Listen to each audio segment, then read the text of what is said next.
Roberto, wonderful to have you talk with us at Blue Notes. Well, thank you. I'm so pleased to be here. I feel honored to be with you. Thank you. So let's talk about organisational transformation. What do companies need to consider when embarking on a digital transformation agenda? So I have been involved in a number of these, and I think I have a few lessons about commonalities that I've seen as companies move in this direction. That is, this looks deceptively, at first glance, like a technical issue. And what happens very quickly is that people learn, in the examples that I've been lucky enough to be involved in, is that far from being a technical issue, people are going to be implicated in the change. And one of the things about people is that they have a kind of default set of mindsets around how organizations work.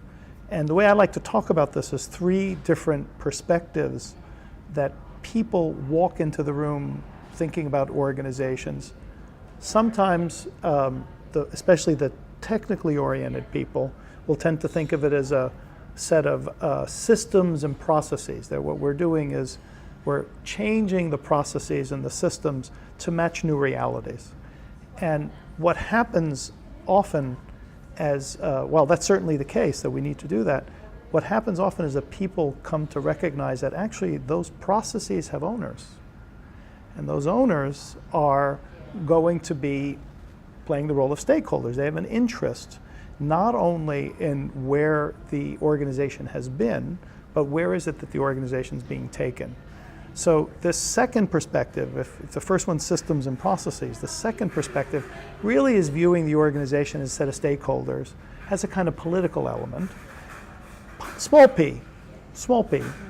What is an organization from this perspective? It's a set of people trying to get things done, and they have interests, and they don't necessarily align. People are passionate in pursuing those interests, and in this case, to navigate those kinds of processes, you really need to have a different skill set, kind of the skills of a diplomat. You need to be able to negotiate and to square perhaps what looks like at first contradictory interests. And so that idea often dawns on people partway through the transformation. Rather than being in front of this, they should have realized, yes, actually those owners, they were always there, and they were going to come out as soon as you try and change them. And then the last perspective that I think is rather important is actually, we call this the cultural perspective, but in a very specific sense.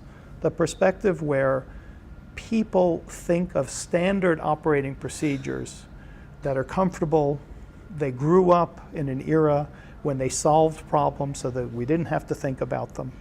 And humans are very attracted to having simplifying assumptions. Okay, these are the things we don't have to think about. We can move forward from there.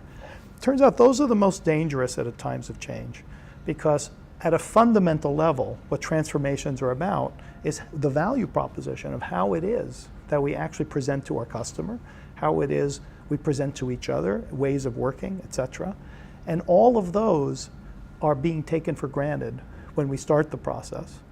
And we don't recognize that actually, in a very real sense, they're being uprooted and they're going to need to be replaced to match the new realities.